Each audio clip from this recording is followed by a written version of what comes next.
Para sa aking ikapitong episode, iikutin natin ang isa sa pinapangarap kong mapuntahan sa Pilipinas, ang Tawi-Tawi. Bibisita tayo sa tinaguriang Sacred Mountain ng probinsya na puno ng kasaysayan at likas na yaman.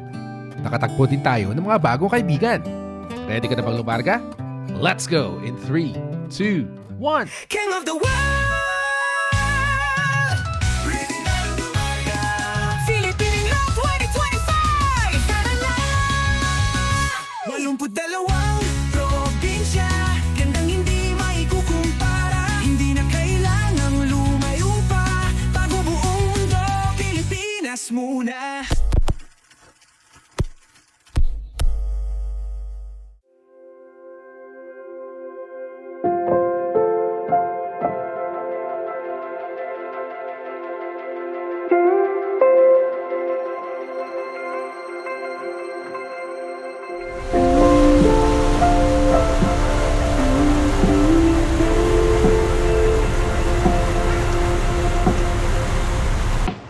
Good morning mga Kofun. It is now day 29 of our Philippine Loop Adventure Tour version 2. And we are currently on our way to Bonggao, Tawi-Tawi, and I don't know if you can see it, but there is the island of Sulu here. We're passing by Sulu right now, grabe. Hindi pa rin ako makapaniwala na I'm going to the southernmost part of the Philippines. And I am so happy, I'm so thankful, I'm so blessed. Excited talaga ako. Sobra. Konti na lang. Nasa Tawi-Tawi na tayo. Let's go! Alright, so we are inside our cabin for the past 18 hours or 20 hours. And I'm still here with my roommates. Faisal. He's Malaysian. And Kuya Roslan. Yan. Pilipino po siya. Pero nakatira siya sa Kota Kinabalu sa Malaysia. So, bumisita lang sila dito to visit relatives. And ngayon, pabalik na sila ng Bonggao. They'll stay there and then baka bumalik na sila ng Kota Kinabalu after a few weeks or months.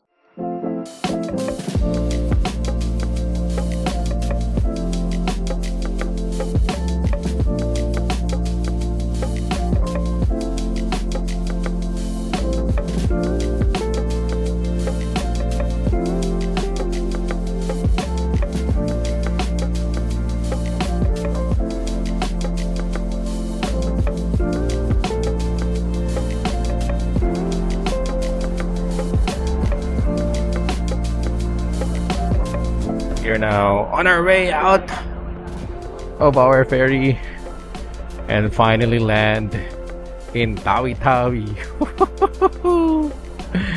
Solid.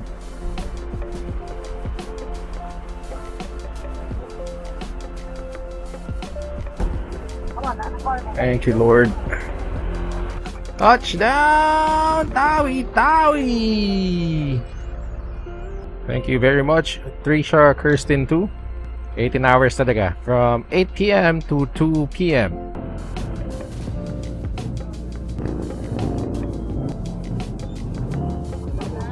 Thank you, sir.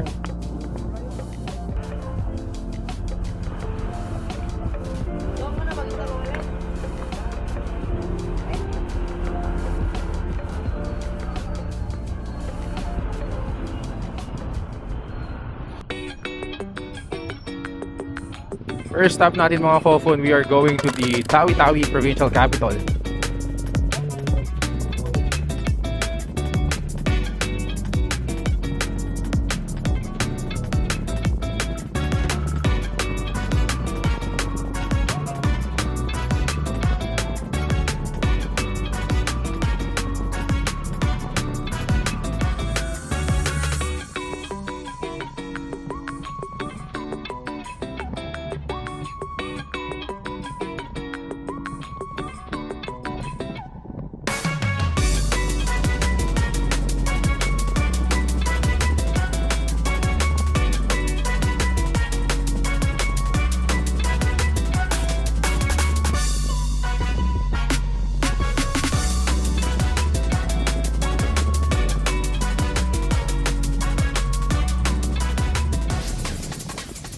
After a very long travel, finally Andito na tayo sa provincial capital of Tawi-Tawi. Grabe! Saya! Here's the overlooking of the Tawi-Tawi capital. Kita mo lahat. Ganda. Kita mo yan? Nakikita ko lang sa YouTube to dati. Nandito na ako! Galing! Sarap! Alright, so baba muna tayo ng provincial capital. Kapag take na tayo ng picture, grabe nakakatawa. Exciting. Although medyo may konting kaba syempre. First time natin dito. This is an unfamiliar place for me. And of course, the stories of Tawi-Tawi still lingers. The dangers of the south of Mindanao still lingers sometimes. So medyo may konting kaba tayo. Let's go to the Provincial Tourism Office. Tingnan natin kung bukas.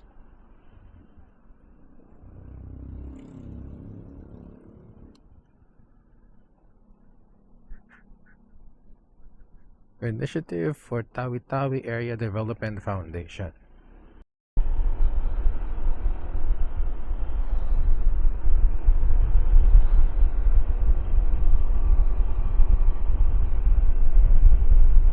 Coast of Tawi-Tawi. Welcome to Barangay Pasiagan.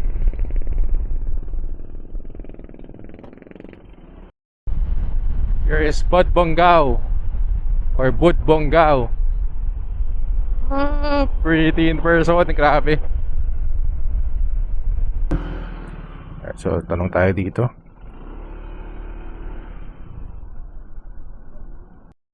Unfortunately, Pihing Tahik Resort is a Class A resort and it's too expensive for my budget.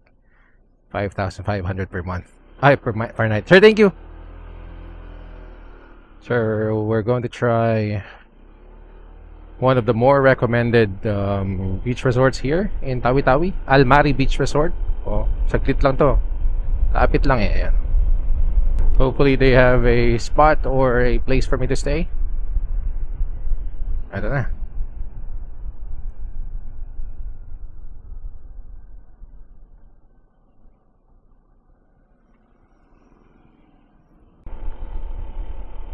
Very active pala tong lugar na to pag ganitong oras. Solid barbecue place. Nice. Awesome. Ganda pala dito pag hapon. Ang daming tao.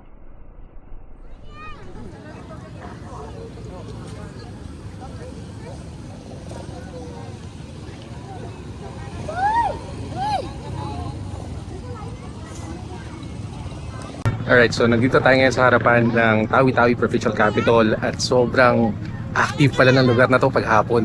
Napakadaming tao. Ayan o. Families and dabarkads nakatambay dito ngayon, kumakain, umiinom ng milk tea. Ang daming milk tea places dito. And nakakatawa, sobrang grabing mafe-filming community. Something that you really don't think about Tawi-Tawi pag nasa Luzon ka or somewhere else. And grabe, eye-opener, nakakatawa. Sunset in Bonggao, Tawi-Tawi. Beautiful.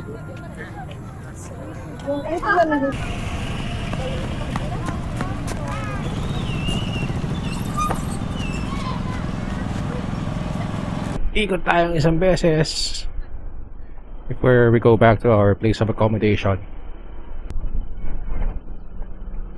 Check the sunset one last time. Tapos balik tayo. Pagkababa ko ay dumiretso ako ulit sa Tawi-Tawi Maritime Police Station para magtanong tungkol sa mga biyahe papuntang Jolo, Sulu. Doon ko nalaman na 2 years na palang non-operational ang Wita Ferries na inaasahan kong magdadala sa akin sa Jolo. Buti na lang ay nandun si Police Major Al Sharid Tulawi o Sir Al na nagsabing may biyaheng Jolo ang mga puso o palakayan sa Chinese Pier tuwing Lunes, Miyerkules at Biyernes. So meron tayong sasakyan papuntang Jolo, Sulu bukas.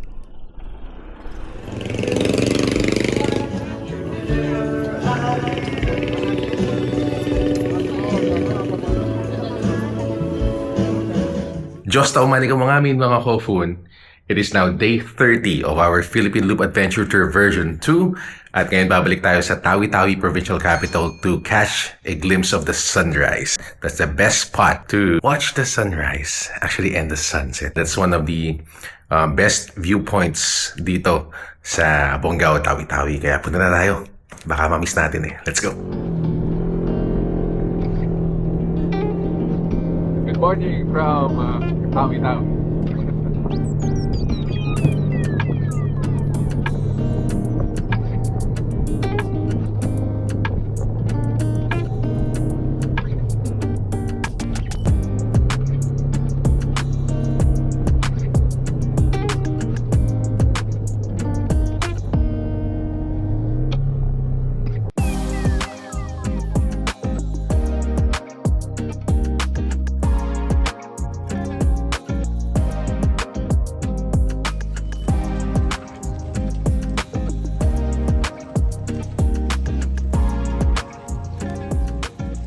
Good morning mga Kofun. Nandito tayo ngayon sa roadside ng provincial capital ng Tawi-Tawi and we just had a glimpse of the sunrise, the beautiful sunrise here in Bonggao.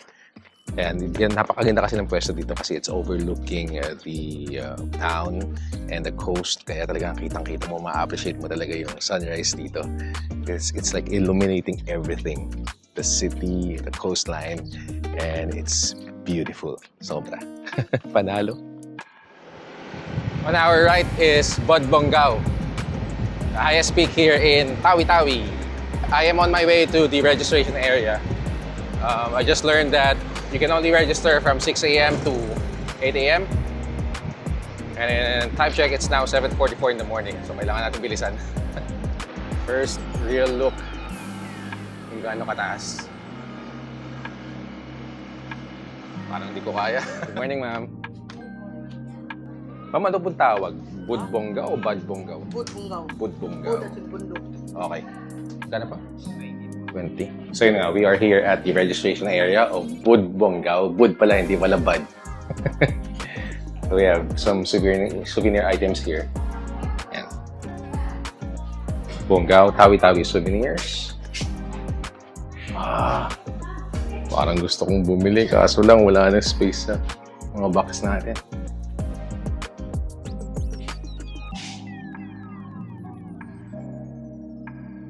Nice. Na-meet natin si Sir Sunil dito sa Bud Bonggao.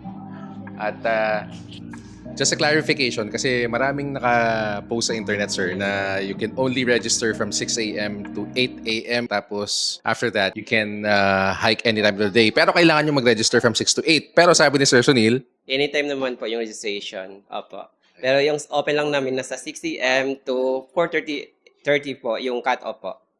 okay, so pwede pa rin po pumasok at until 4:30. Yes po, yes po.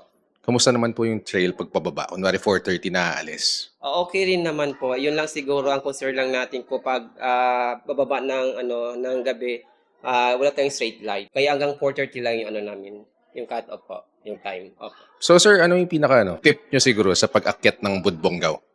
Mas okay siguro sir na maaga para di mainit. And dala na rin po yan ng saging kasi may mga onggo na sa lubong po sa inyo sa taas. Okay, noted. Thank you, sir. Alright, so dito tayo ngayon sa harapan ng Bud Bonggao Forest Park. Papasok na tayo. Let's go.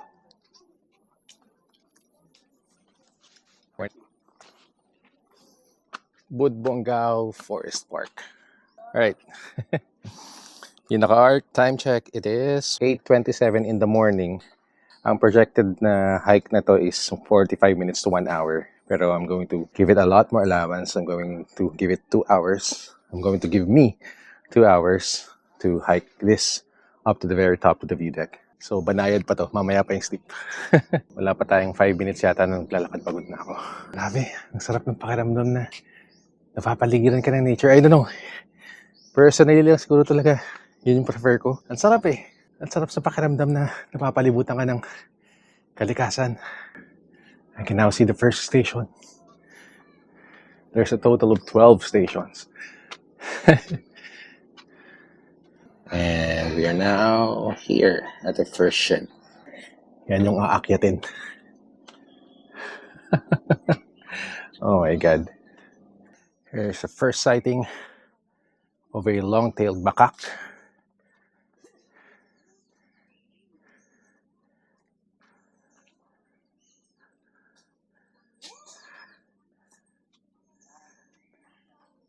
nga baba.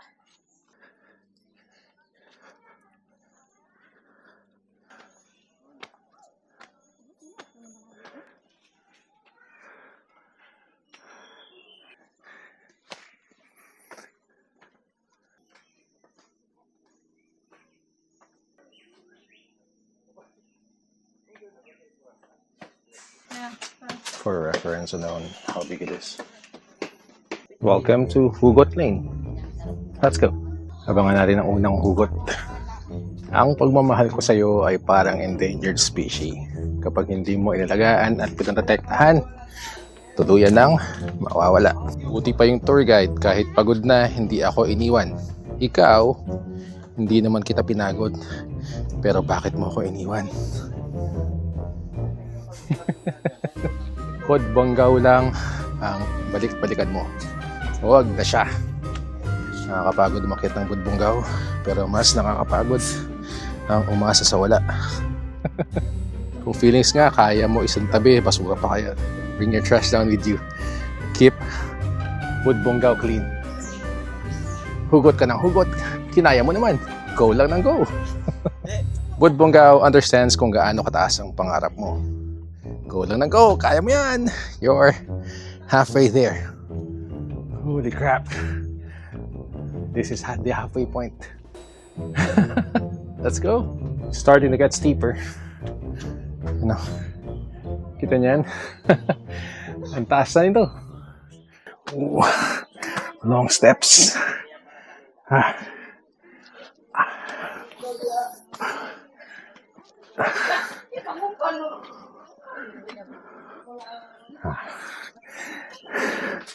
I need to take longer rests now.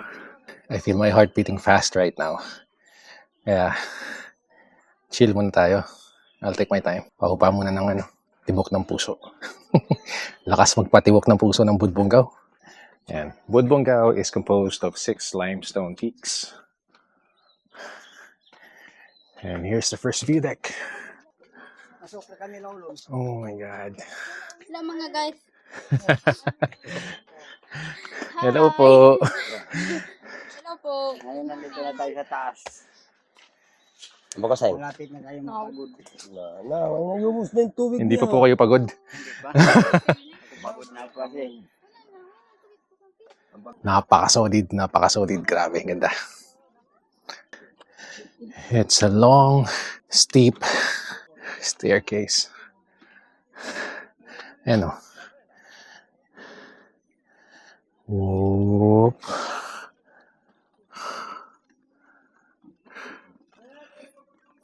Here's a welcome flatter section. And another overlooking view.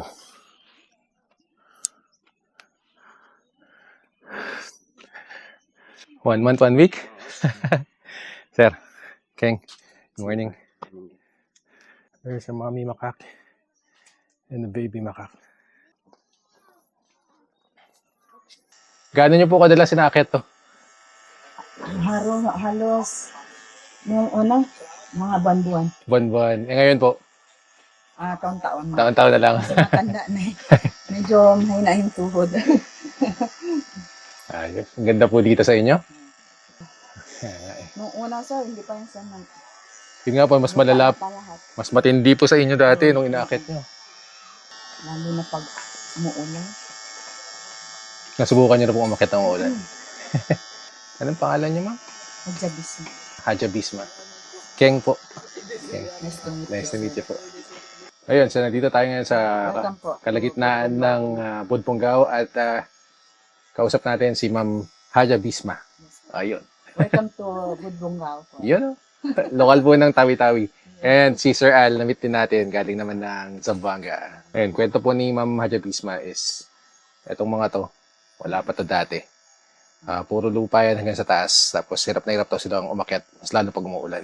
Lahat ng mga taga Mindanao, Luzon, Visayas, Mindanao na pwede kayong pumunta dito sa Budbonggaw.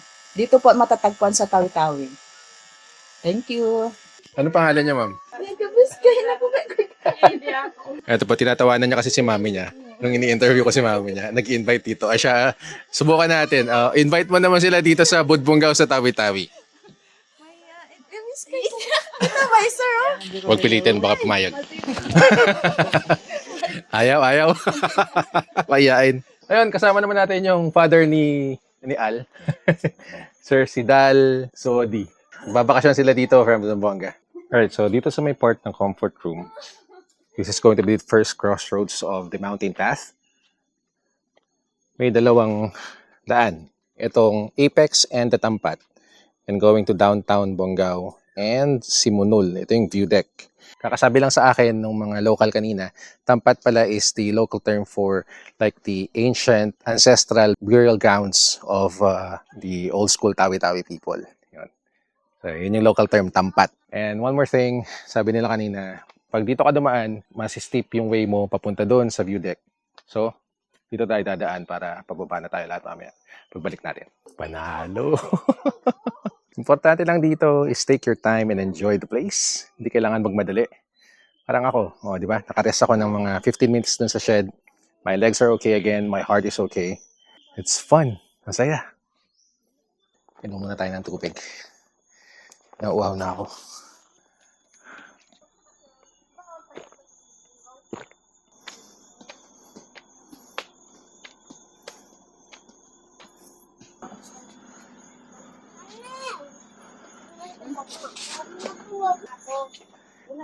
You're looking at downtown Bongao, the urban center of Tawi-Tawi.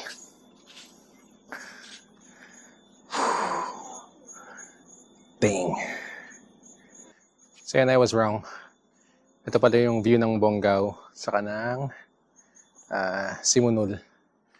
Yung talagang apex, nandun yung Bongao sign and the usual that you see in vlogs and vlogs dito sa Tawi-Tawi. You are looking at Simunul Island municipality where the first mosque in the Philippines was built in 1380. That, ladies and gentlemen, is Simunul Island.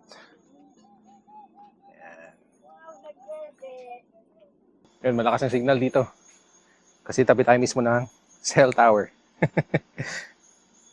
Naka LTE naman ang smart dito. Pero they said Globe is stronger in this part of the country. So if you're going to Tawi-Tawi, you make sure that you have SIM cards for Globe or TM. So here is another view deck. Congratulations, you are now 342 meters above sea level.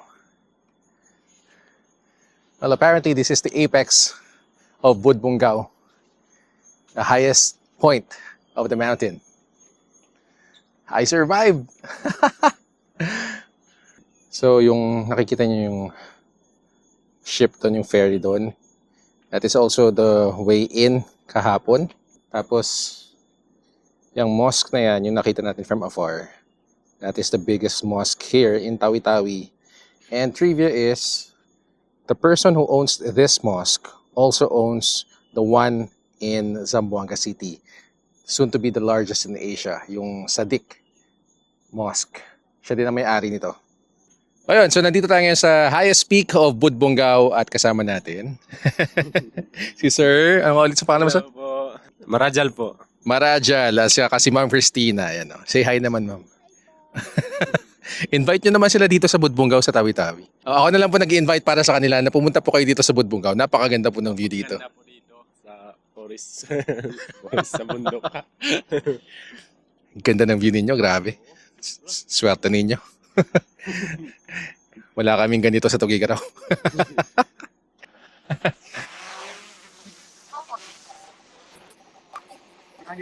Okay, kaya naman, sir. Kaway po tayo lahat. Kaway. Kaway. Hello. Tawi!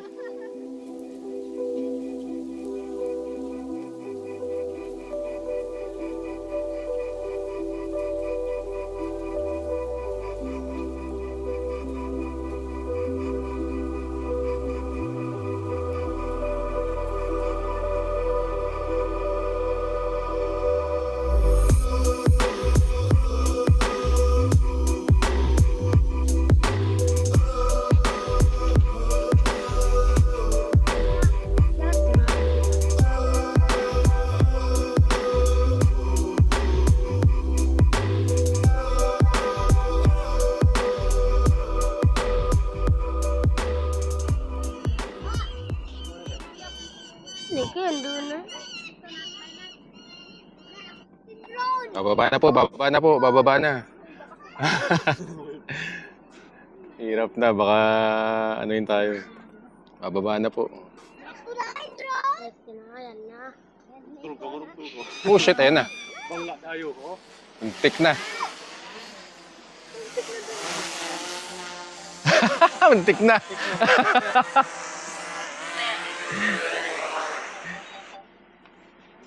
Muntik na. Kaya siya maingay kanina, sir. Baka may nest.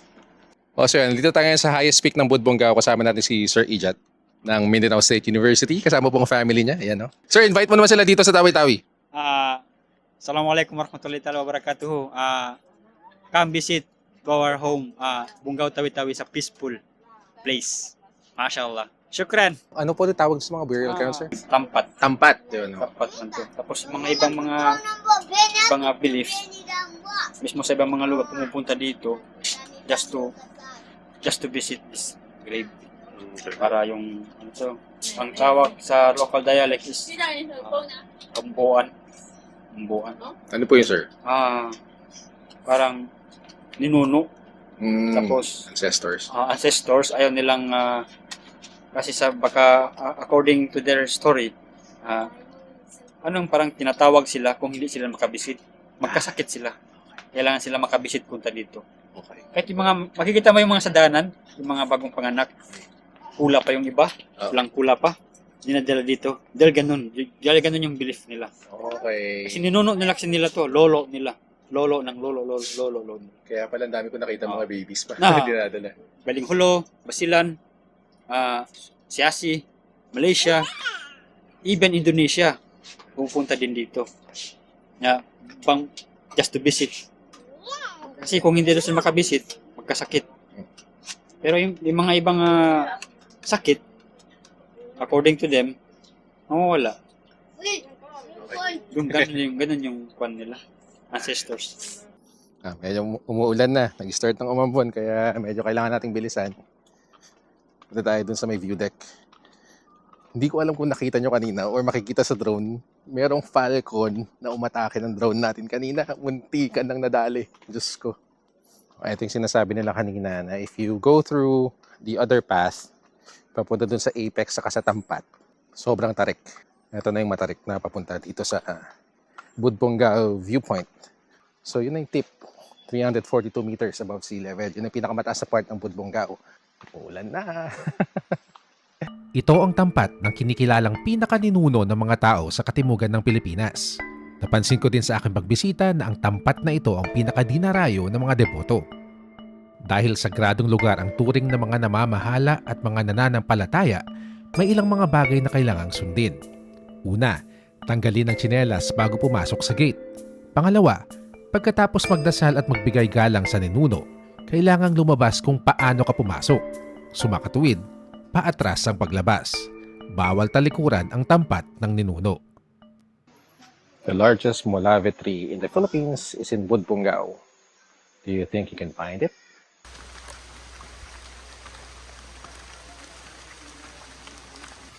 Congratulations, you found the biggest molave. Hamulawon is the local name. Scientific name, Vitex parviflora.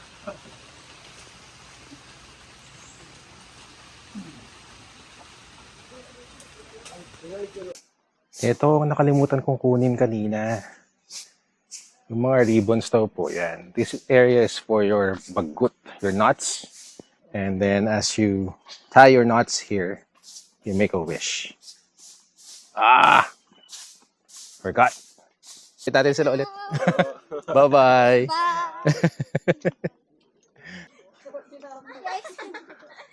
Kaya sana na mo malaggo. Kaya para pamariya. Ano din yung gabot niyo? Sir. Hi. Shout out. Welcome to Budbonggao. Yun. Thank you, sir. Here's the view at Budbonggao. Morning, sir.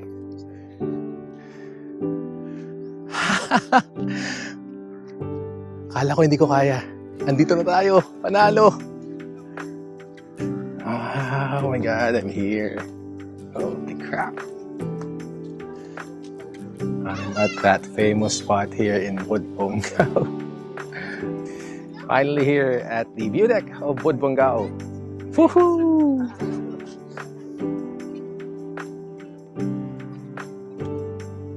Kasama po kayo ulit ha. Joke. Kumain tayo.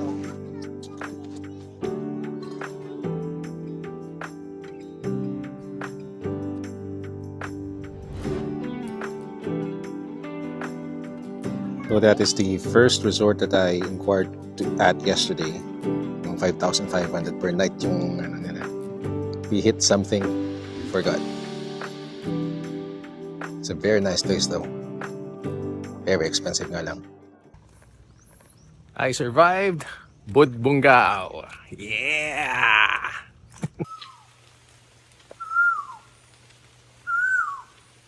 This is a very underappreciated part of the travel, of the trip here in Budbongao. Yung mga kinarve dyan sa stairs saka sa mga walkways, napaka-effective na hindi ka madulas. Sana all isipin yan. Dahil you don't have to worry about sliding too much. You will be able to appreciate the view more. Just looking at the mountain kanina, talagang sa tingin ko hindi ko kaya. Pero I survived Budbongao. Magsukul, come again, I will. Ayan, so bumili tayo ng pamerienda natin dito sa Aldon's Bakery. Kasi wala tayong pagkain sa hotel. Bili tayo ulit ng soft drinks, ice, and then we are good to go. Yun nga pala update kanina, after natin umakyat ng Budbongao, natulog tayo for 2 hours. Tapos pagising natin, umuulan na. Wala na tayong opportunity to explore Bongao or yung sinasabi ni Sir Al kahapon na pupunta sana ng pang-5 sa gala. Sayang. Saka yung rubber tree plantation. All of those are in my list, but the weather is not cooperating. So okay lang yan. Next time. Oh, I'm praying na may next time pa talaga. Wala nang fear. Wala na yung fear dito sa Tawi-Tawi for me. I guess that's what traveling does to you. You get used to the place. You get the right feel of the place. Tapos wala na. Parang it's just like traveling to any other place in the country. Natin pupunta ng Capitol. Baka mamaya, baka maisipan ko pag hindi umuulan ulit at natripan ko. Punta tayo ng Capitol, mag-drone shot tayo sa taas. Malay mo, meron pa rin yung mga kainan mamaya doon, di ba? Yung mga finger foods. Doon nauubos ang pera ko dito, grabe. Ang mahal na pagkain. Mahal ng pagkain, tas ang hilig ko rin kasing kumain. Anyway, may suki store na ako dito. Dito na ako bumibili ng Coke saka ng ice. Eto. Ayan, meron din silang bakery. Kaso kaninang umaga kasi, isa na lang yung product nila kaya hindi na ako bumili. Ayan. Meron ulit, pero nakabili na ako. 1.5 nga po na Coke. Opo. Saka ice. Isa lang po. Dumi na ng nacho. Sabi ko, magpapaka wash ako dito sa Tawi-Tawi before ako umalis eh. Pero sa ano na lang, sa Zamboanga na lang. Para ako, kalahati from the top. Tapos pag punta natin dito sa baba, malinis na si Nacho. However, it's also raining. So, wala rin kwenta. Wag na lang. There's a lot more rain in South Central Bongao. Dun sa poblasyon sa eastern side, wala masyado eh. Dito kanina pa eh. So hopefully meron ulit yung barbecue mamayang gabi malapit dyan sa beachside inn. Kasi masarap yung nila, yung petcho. Ayan na nga. It's raining here again. Hopefully tomorrow morning it's not like this. Hopefully parang kaninang umaga lang. Mula ng gabi, pero kanina umaga tumigil para makasampa tayo ng bangka. Tapos we are going to Holosulu tomorrow. I was informed that it's going to be a 12-hour boat ride. We're kind of used to long ferry rides already, so okay lang yan. Kayang-kaya. Nandito na naman tayo sa ating place of accommodation dito sa Bongao, Tawi-Tawi Beachside Inn.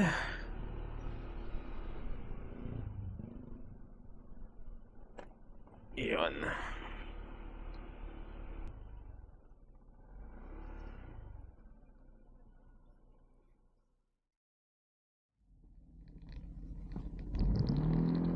Huling araw ko na dito sa Tawi-Tawi at oras na para dumako sa susunod na probinsya, sa isla ng Sulu. Pero bago pa man tayo sumampa sa bangka ay gusto ko munang masilayan sa huling pagkakataon ang ganda ng haring araw mula sa burol ng Tawi-Tawi Provincial Capital.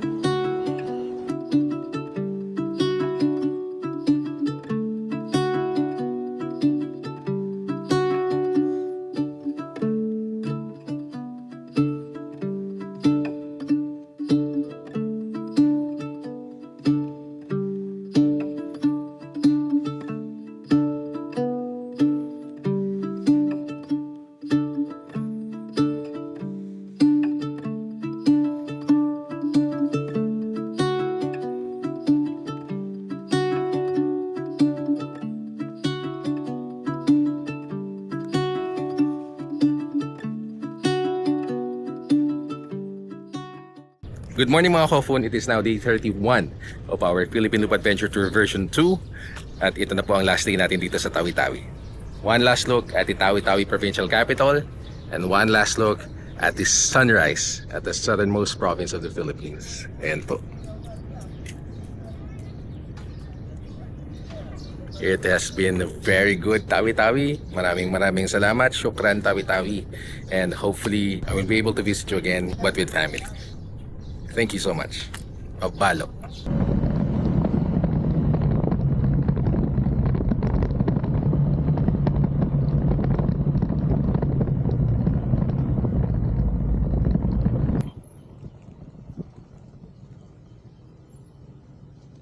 Tawi-Tawi Maritime Police Station.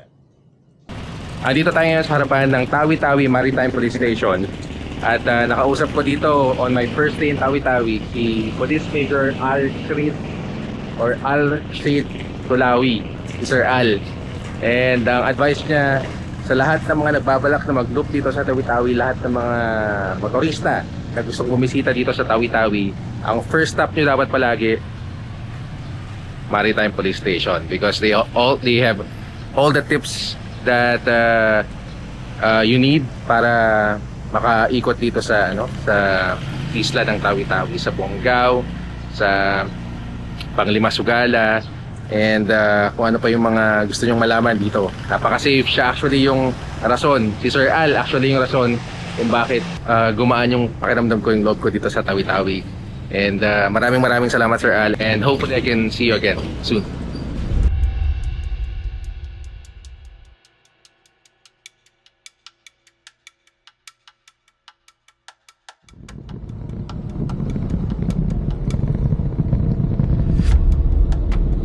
Boss, good morning. Ito po ba yung papunta ng ng Hulo? Ito? Kakayanin kaya to? Ito ba? Oo. May pupunta ng ano po? Po? Sino pupunta ng ano? Ako po. Oo, dito na tayo. Ito mismo? Oo, ito. Ano pa naman ito? Anong oras po alis nito? Alis na yan. Kung marami ng tao. Ay, ganun? Oo. Pero, hindi pa naman ba? May time pa yan.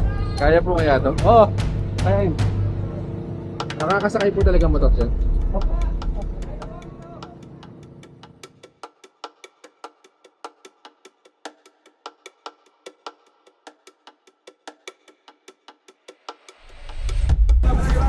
Ngayon kasama natin si Sir Ras kanina, siya yung nag-assist sa atin.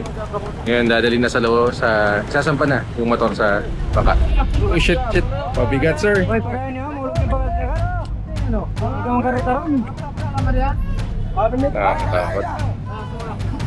Ha? Uy! Noon! Nabati ka na ako ito! Ano ka ba? Dapat dito! Alin ko! Kapag nangayon na! Mahapot! Dapat isa siya! Sulit pa sir.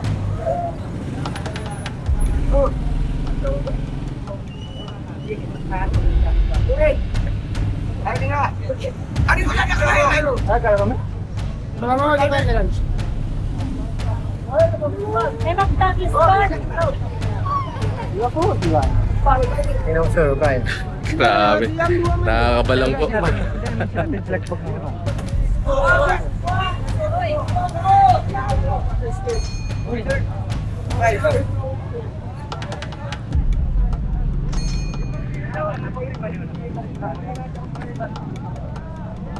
And kasama po natin ngayon si Sir Rasul, Security Officer po ni Gov dito sa Tawi-Tawi. And siya po yung nag-assist sa akin na maisampa yung barko, yung motor dito sa Puso. Palakaya. Palakaya po. Palakaya. Iba po yung Puso. Parehas lang sir. Puso at saka palakaya, parehas lang. Okay. Essential tip kung gusto mong magbangka kasama ang inyong motor mula Bonggao hanggang Hulo. Hanapin at kausapin ang mismong kapitan at mga porter ng bangka dahil kasama na daw dapat sa bayad ng motor yon. Napamahal ako sa porter fee dito dahil ang umalalay sa akin ay hindi crew ng bangka. Buti ay naibaba ko pa yung singil nila to 1,400 pesos mula sa 2,000 pesos na unang singil. FYI lang para makamenos kayo sa mga susunod na biyahe. Ito ang unang beses na hindi barko ang sinakyan namin ni Nacho para sa aming inter-island travels. Grabe yung kaba dahil bukod sa may language barrier dahil hindi naman talaga lahat marunong magtagalog, nandun na din yung prejudice na ang susunod na probinsyang pupuntahan ko ay isa sa pinaka-notorious na lugar sa Pilipinas kapag ang usapin ay patungkol sa terorismo. Pero nandito na ako. Wala nang atrasan. Parte ito ng adventure at paraan para magkaroon ng bagong experience kaya naglalakas loob na lang talaga.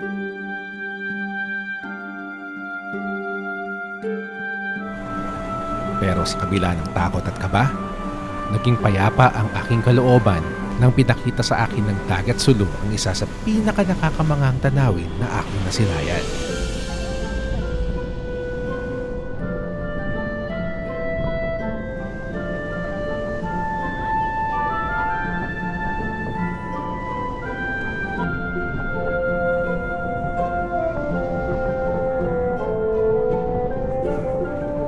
Sa sobrang payapa ng panahon, parang binura ang abot tanaw at tila pinag-isa ang langit at karagatan.